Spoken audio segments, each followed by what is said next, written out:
Is the UN just a polite front for the world's most powerful countries to do whatever it is they want while pretending it's all in the name of global unity? The United Nations was supposed to prevent wars, end poverty, bring nations together, but decades later, we're staring down more conflict, more inequality, and more censorship than ever before. So what happened?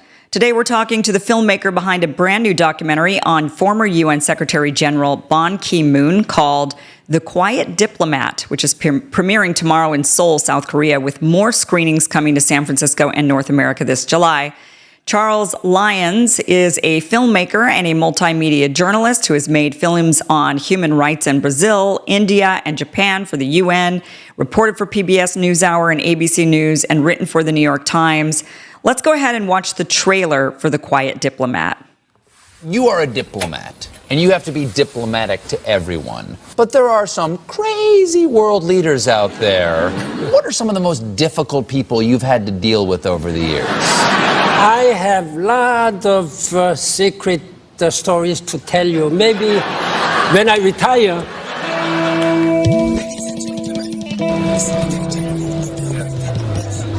Ban Ki-moon inherited one of the toughest jobs on the planet. He was a controversial Secretary General. There are those who think he's not quite up to the job.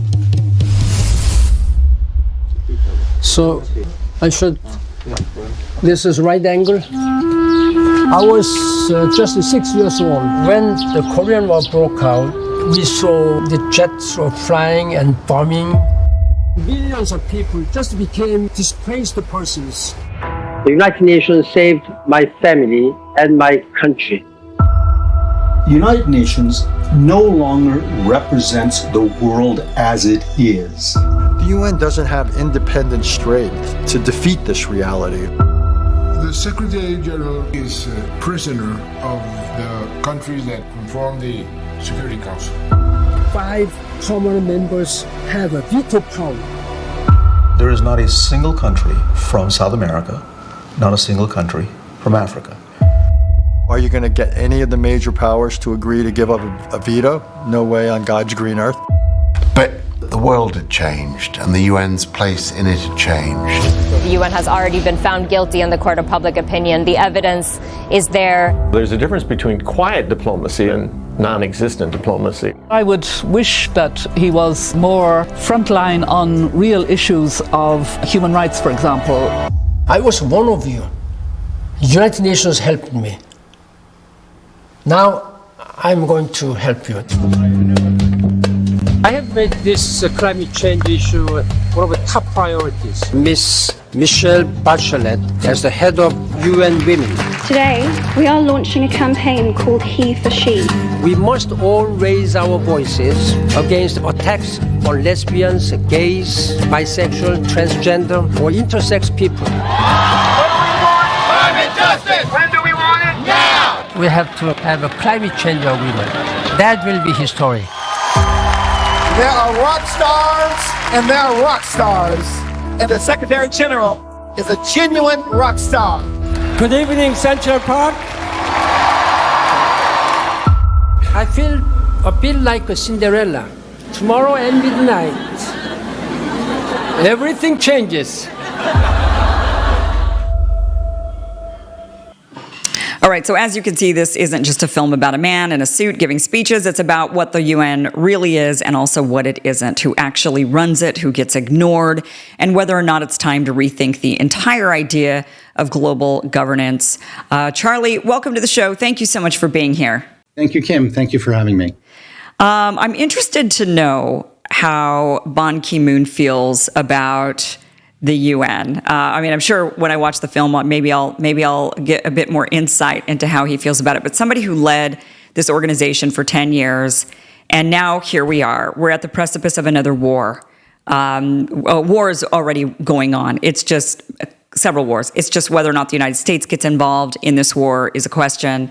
But the UN, I think the big criticism that a lot of people have, and I think from the trailer, the trailer for a minute there talks a lot about how Ban Ki-moon got really into more of the activism side of things, I would say, like LGBTQ rights and, gender, women, these climate, like these types of issues that I think in watching that trailer, it's like, yeah, this is what the UN has kind of become when it really should have been to stop war. I mean, in my mind, it should have been, it's been I don't know if it's a heavily neutered organization or if it was never given the power, which I'll ask you, but it does seem like it's just become a symbolic body, and now it's been sort of, relegated into these social issues because it can't actually it can't make any movement on real issues like genocides in Gaza, war around the world.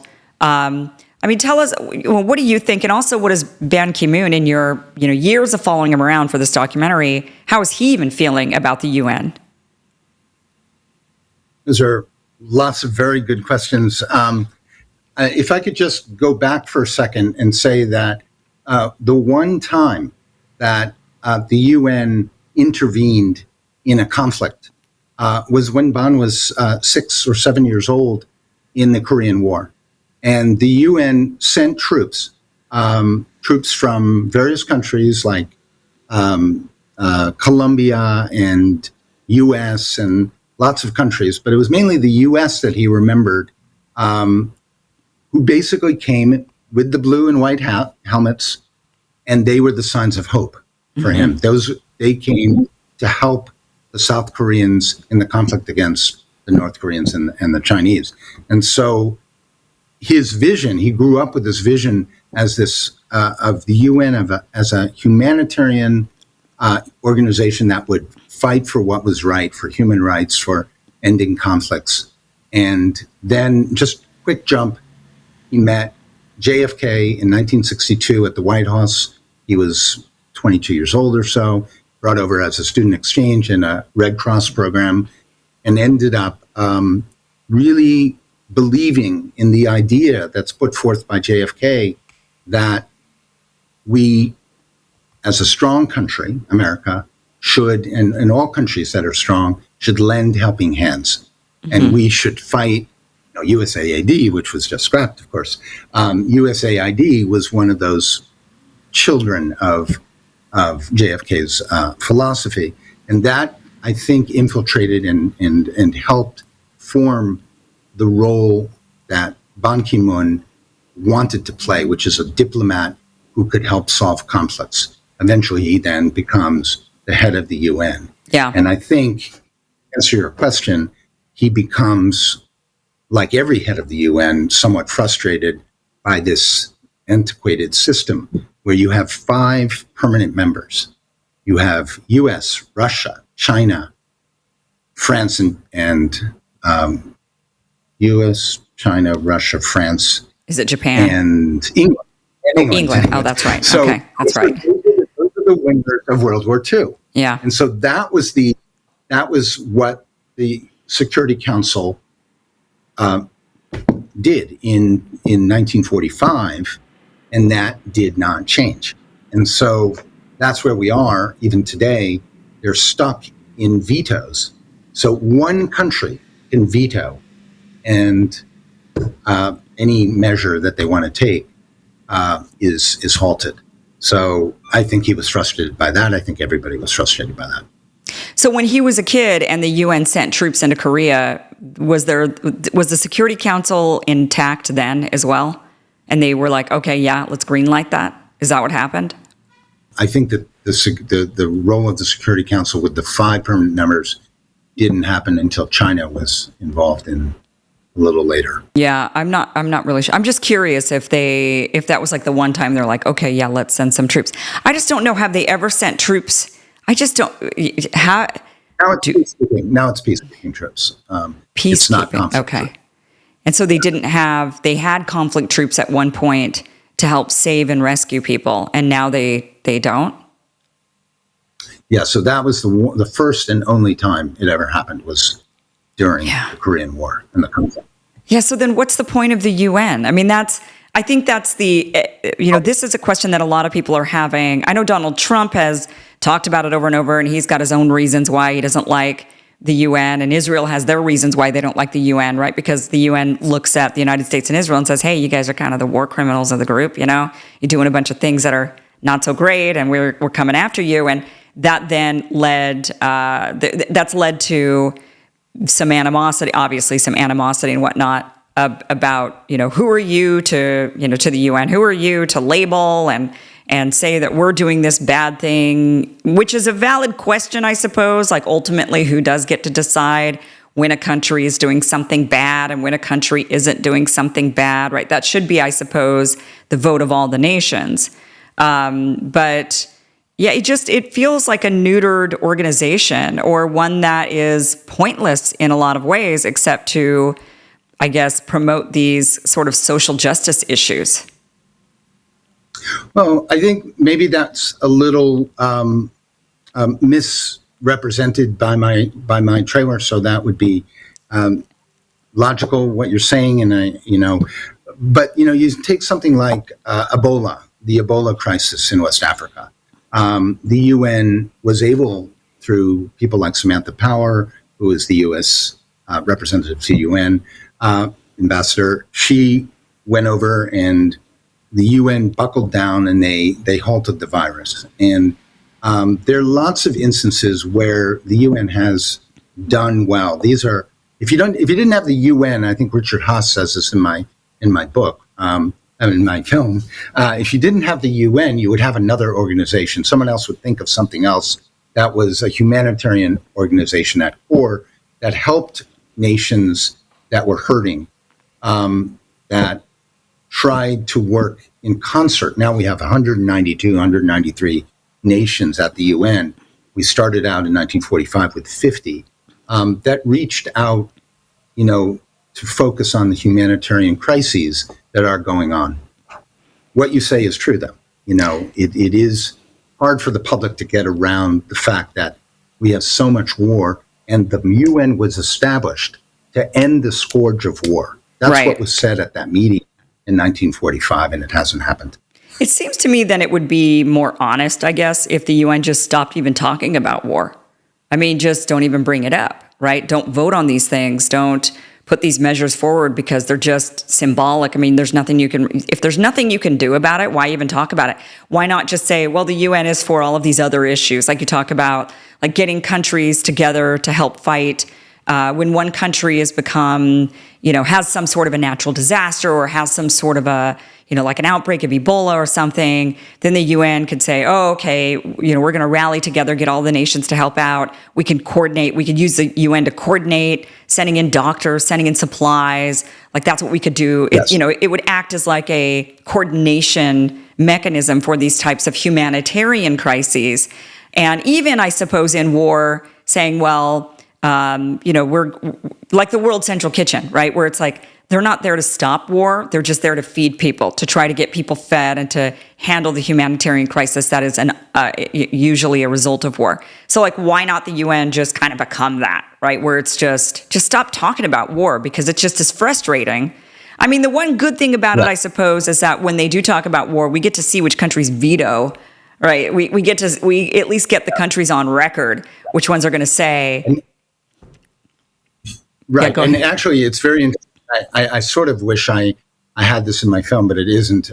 It's not a very statty film, like lots of numbers and stats. But the number one country of the permanent 5 members in the Security Council to veto is Russia. Number 2 is the U.S. And so any criticism that we level against Russia not, supporting humanitarian aid for Syria or wherever it is, we should also level that against ourselves. Yeah. Because we have a checkered history of stepping in, and there was a veto under Biden to send certain kinds of aid. I don't know the whole specifics into Gaza. Yeah, it's a riddled organization, but I think Richard Haas makes a very good point that if you didn't have the UN, you would probably have another organization called something different with some of the same goals. And the UN does successfully, bring humanitarian aid to countries in crisis. There are decent people at the organization that fight hard for women's rights, for, all kinds of things, not just social issues or gay and lesbian rights. But certainly on climate change, they've been good in lots of other ways. But my story, if I can just say, my story is really one man in the arc of his life, saved by the UN and becomes head of the UN. Right. And the most difficult job in the world. How do you help all the nations that need help? And how do you not do harm when sometimes you're trying to help, like in the case of the earthquake in Haiti, when the Nepalese battalion, arguably, indisputably brought cholera to that island nation and caused some harm. They were also at the same time mobilizing a lot of money to help the Haitian people. And I get into that a little bit in the film. Yeah. So just from your interviews with Ban Ki-moon, what does he think what does he think should happen to the UN and how it can, I guess, gain some teeth, or how to correct it, how to change it to where it's effective? Or does he think it's fine, it's good the way it is? I think he's a real devoted diplomat and devoted to the UN, which, as I said, changed his life, changed the arc of his life. He's frustrated by the Security Council, that P5. Now, you should know that Africa and Latin America are not part of the P5. Every now and then they have this sort of rotating impermanent members who come in and they have votes, but it's the P5 votes that matter. Yeah. And he can't change that. He's frustrated by that. He's frustrated by things like Syria during his term. That you get one veto and you can't do what you want to do. But he still believes in it. And he believes in it the way that perhaps we as Americans still believe in the dream of democracy, even though we see some of it falling apart. Sure. I don't know why then. I mean, it seems to me because the Security Council is obviously the big problem, right? They're the ones getting in the way. They're the ones that get these veto votes. And that's not fair to these smaller countries, because the entire premise is, these smaller countries are being pummeled by the larger ones. The big bullies are the five at the table, and they're bullying all these other countries. And those countries, what can they even do about it? I mean, if they're going and saying, okay, they go to the UN and they say, we've got to vote, and the world is with them, and everybody in the world votes on their side of this small country being bullied by the United States or Russia or whoever. And then the Security Council says, nope, we're just, we're vetoing this. So it doesn't, I mean, we see that with Israel and Gaza, right? All the time. I mean, most of the countries are citing on that it's a genocide and that this should not be happening. And yet, the United States gets the Security Council vote, and that's it. I mean, that's... Yeah. So that is, I think, in essence, what Richard Haas in the film, The Quiet Diplomat, says a number of times, and very articulately, that the whole mechanism of the UN got frozen in time. So that was established 80 years ago this June. Yeah. It was established by 50 nations trying to do something good after World War II, after this terrible event in world history. And it's frustrating. And so you have a lot of these incredible civil servants who come, they go through diplomacy schools, and they have a great hope that they can make small changes. But as you have rightly said, those changes pale in comparison to some of the larger things that need to change, and they're not changing. Yeah. I mean, does Ban Ki-moon think maybe we should just get rid of the UN and start? I mean, you keep saying, well, another one would form, and it would kind of do the same job, which is, I think, great, sure. But how about that one without a Security Council, right? without the vote, without their veto vote. I mean, it just seems to me like that's that's the only logical option going forward, is to get rid of the UN and then reform something where all the countries of the world get together and say, no, you're not allowed to have a veto. Sorry. Yeah, no, I don't think Ban Ki-moon would favor that, because he's a firm believer in the UN. But since he retired from the UN after the maximum is 2 terms, so it's 10 years, so he was out in the beginning of the end of 2016. He's been doing the same type of work around the world, the same type of humanitarian work, visiting countries and trying to meet with diplomats. And there's this group called the Elders, which he's part of, where people like Mary Robinson, former president of Ireland, and others are trying to do quiet diplomacy, which is what often is a term that started with Dag Hammarskjöld, who was a Secretary General, to, I think, passes down to Bonn. We see in the film some criticism of Bonn's quiet diplomacy, but what it really is working around the scenes, behind the scenes, to try to get leaders to agree on things that can bring change to countries that we might not see the change that they fight for all the time. Yeah. We might not see the end battle that we want, but there are small changes in humanitarian areas that I think Bonn and other career diplomats continue to make. Why did you want to do a film on him?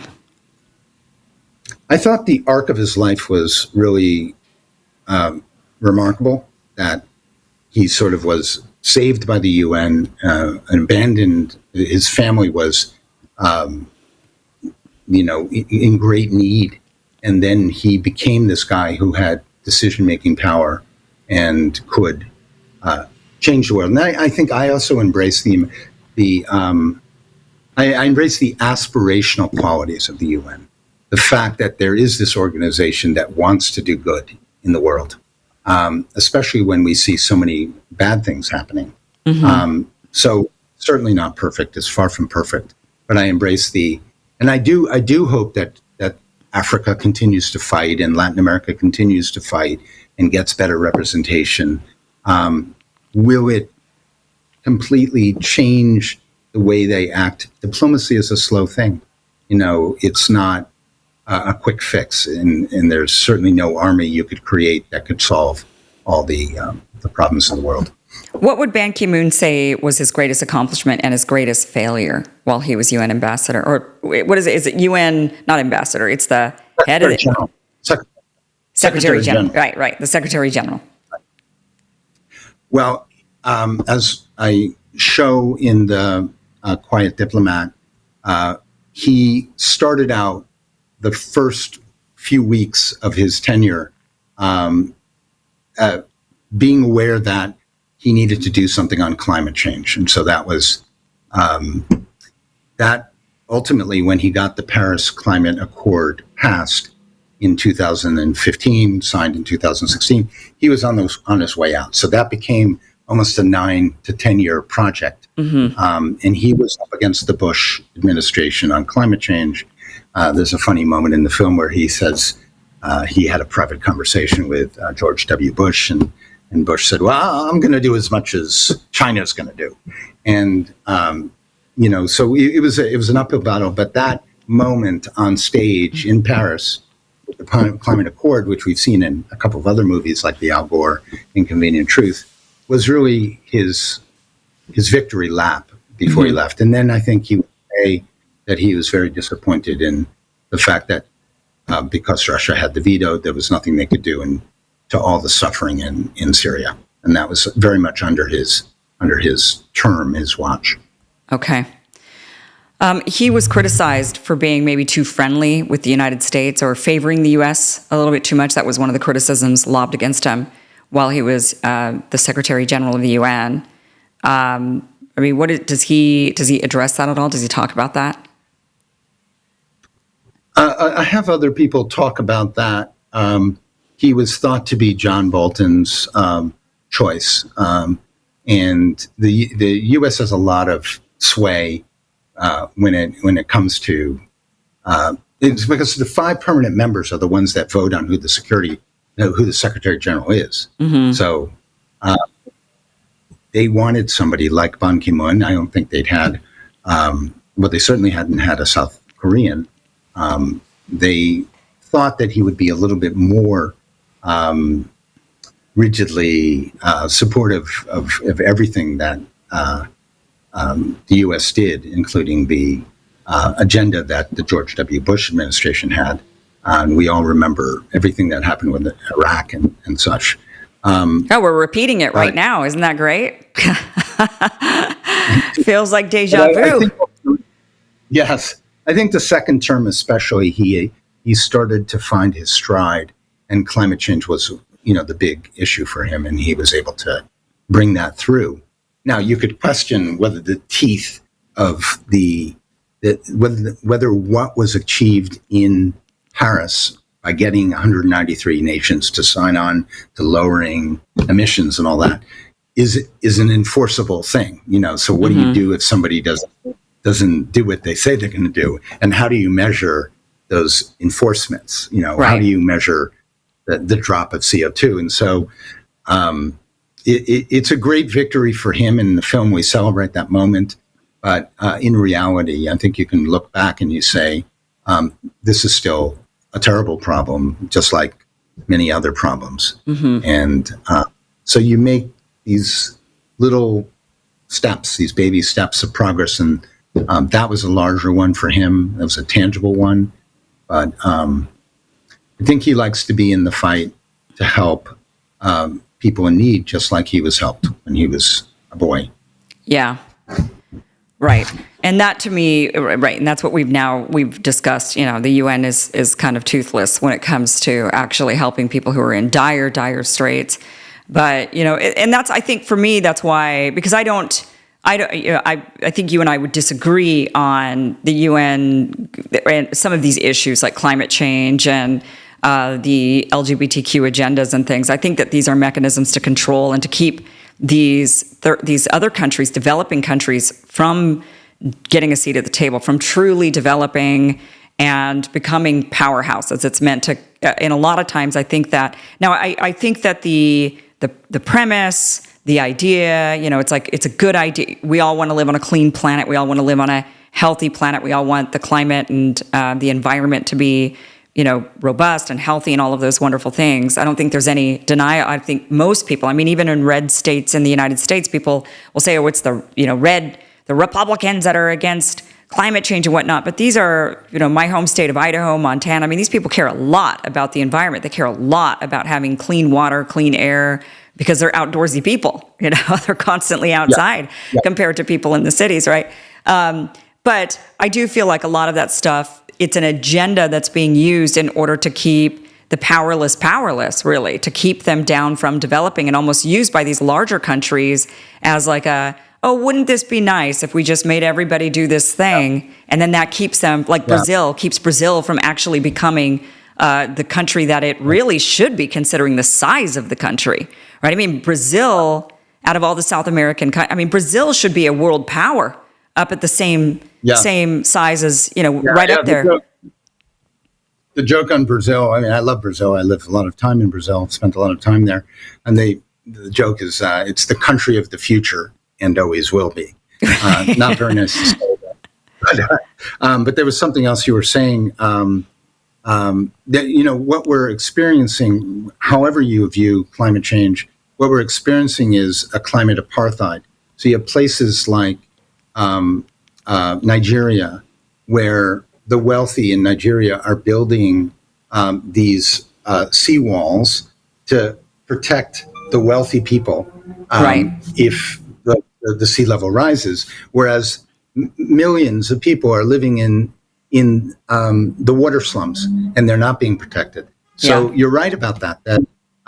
We don't need to argue about the science of climate change. I'm obviously on one side of that issue, but the climate apartheid is particularly upsetting, where the poor are not getting the access. Well, and they're also being told you're not allowed to develop, using the same tools that these really developed countries have used to become developed. You're no longer allowed to even think about using those same tools, because they're going to wreak havoc on the earth, or they're going to do all of these awful things. And it's like, one war pollutes the planet a lot more. These countries that are then waging wars everywhere pollute way more than anybody could ever pollute just by manufacturing things. Or even a volcano blowing its top releases a ton of carbon into the air that causes that's way more. Well, it also cools the planet. So when you have those emissions from volcanoes, that's a cooling effect, which is healthy. But I think that the science of carbon capture and the fact that it's CO2 is a heat trapping gas convinces me, at any rate, that the less carbon, the better. Well, wouldn't that mean a warmer planet? So if we had more carbon, it's cooler. I think we're sending up, not only through deforestation and other things, we're sending up a lot of CO2 into the atmosphere. Yeah. And the Keeling curve, which measures it from 1950 on, is just keeps going up. So that's why we're having hotter temperatures and sea level rise and all that. It's that science I'm convinced of. But I think that the things that you're talking about are important as well. The ranchers and the farmers and the way that they regenerative agriculture and such. I love Montana, the last great state, isn't it? The last great hope. Yeah, but it is on the license plate. But yeah, so there's whether you're looking at the big picture of CO2 or whether you think something different, there is an agreement. And people like George Bush the First was a conservationist, right? Without overtly being a climate activist. Sure. But yeah, I think so that where do we go from here? Yeah, I think that the issue with that is that the criticism, I would say, of the UN is that, okay, it's great. Some people might look at like the Paris Climate Accord and say, yay, it's a win, because we're going to actually do something about climate change. Others would look at it and say, oh no, this is just a tool of the elites. It's just another way to keep small countries small. It's another way to keep them from developing. I mean, they need to manufacture, they need to build, they need to do all the things that these other big countries did in order to develop and become strong. And they're now being told that they can't, because they need to reduce their carbon footprint. And meanwhile, like you mentioned, the disparity between the wealthy and the poor. Meanwhile, you've got like Leonardo DiCaprio rolling around in his private jet while he's sitting there saying, everybody reduce your carbon footprint. Reduce your carbon footprint. I mean, it's the hypocrisy. And so, we see that on a small scale with like Leonardo DiCaprio, he's just like an example. But on a large scale, it's the countries, the big countries. And so some people would say that, the UN has become a tool of the powerful, like Security Council members that in kind of creating these feel-good sort of, oh, look, we're doing something good for the world. But in reality, it's like the wolf in sheep's clothing that is actually just eating the poor, continuing to ensure that the poor get eaten, essentially. So I think that would be, one of those criticisms.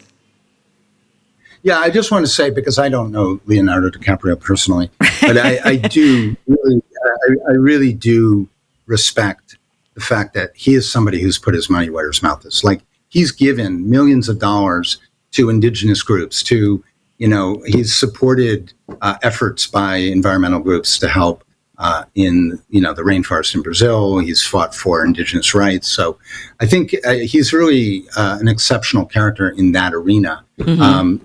Yes, he does, probably have a big car and he flies a lot and stuff, but, I may be guilty of that too. I don't have a big car, but I fly a lot. On a private jet? No. I don't know how he flies around day. I'm pretty sure it's on a private jet. Yeah. Yeah, I mean, look, I'll give him props, like what you're saying. I mean, I'll give him props. The guy's he's got a lot of money and he could be spending his money on, like what these warmongers are spending their money on, right? They're lobbying our congressional leaders. They're paying them off, bribing them essentially to continue waging war. And he's certainly not doing that. So, you can't be that critical of the guy because there's plenty of other people to be really critical of. The people that actually advocate for death and destruction, those people. Yeah. And he's not doing that. We're in agreement on that. Yeah. No, he's not. I think his heart is in the right place in terms of human rights. And I think that we need more people like him to fight for human rights. Yeah. So, in summary with this one, with Ban Ki-moon, does he view his time as a success or a failure in total, would you say? Like overall? I think he would lean towards success, especially because of the climate accord. Yeah. But also, there's a degree, and this comes out in hours of interviewing him. There's a degree of frustration that I think every leader of Kofi Annan or any of the others, Guterres now, would feel like every single day you're going to bed and you're hearing about these crises around the world, and how can you really do anything? So it's an impossible job, but at a certain level, it's also a job that if it's not at the UN, there are other organizations that would form that would try to help the helpless. And so I'm very excited. If I can just say that it is now going to premiere in Seoul, Korea, where I am right now, tomorrow morning. First that it's going to play, and then it's going to show on the 24th of June at the Herbst Theater, which is the location in San Francisco where the Charter of the UN was signed, agreed upon by 15 nations in 1945. So that's pretty cool. I'm not disagreeing with you about your criticisms on the UN. I think those are all fair. Yeah. But I don't know what the alternative is. And some of these people that work there, Ban Ki-moon included, are big hearts who want to do good. Yeah. Well, I think it'll be an interesting film to watch just to get more insight into the UN and, to follow a leader around who was there, who was saved by the UN, and then later ran the UN. I think it's good for, especially as people are going to debate. I think it's important.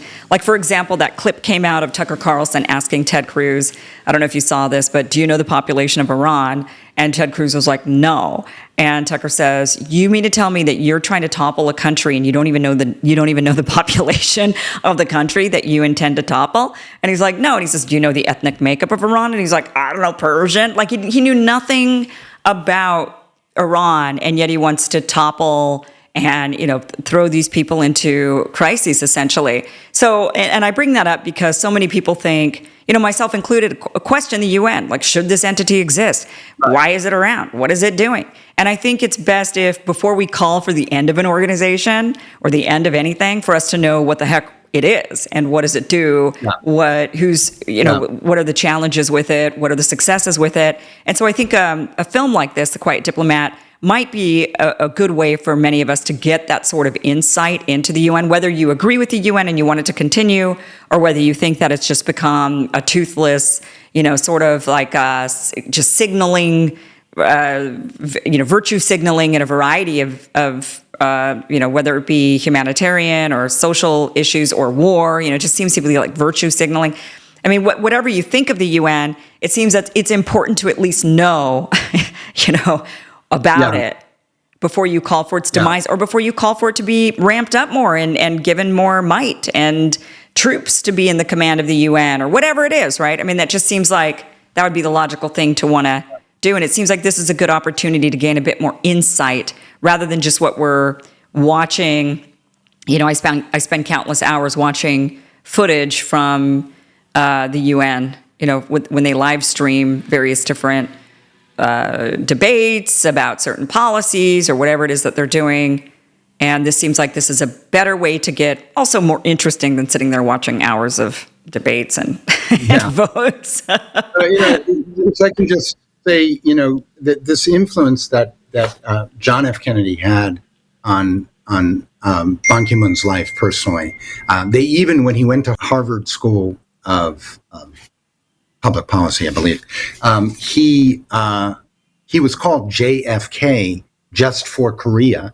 He had met JFK, and he embraced a lot of the same values, the same desire for peace.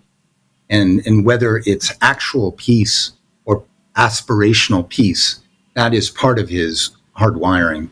Yeah. And so, those wonderful words of John F. Kennedy at American University in 1963 about the importance of a peace that's a sustaining peace, I think inspire him and inspire us as Americans, I think, to go back to a time where we could all fight for something that we believe in. Yeah. Well, Charlie, thank you so much for being here and telling us about your film. And I am looking forward to watching it, like I said, for that reason of just understanding the UN a bit better and having that insight. I think it would be, in an enjoyable and entertaining way as well, which is nice. So, Charlie, thank you so much for being here. We do have the links down below for people to watch the trailer again if they want and learn more about the film. And again, it is available for streaming July 22nd. So we got a bit of time, but it does premiere in San Francisco next week, the 24th. And there are still tickets available for that for those of you that want to attend. And the link is down below for that. So, Charlie, thank you so much for being here. Really appreciate your time. It was a pleasure. Nice to talk to you. Hey guys, thank you for watching this clip from the full Kim Iverson Show, which you could check out Monday through Friday, 5 p.m. Eastern at KimIversonShow.com. See you there.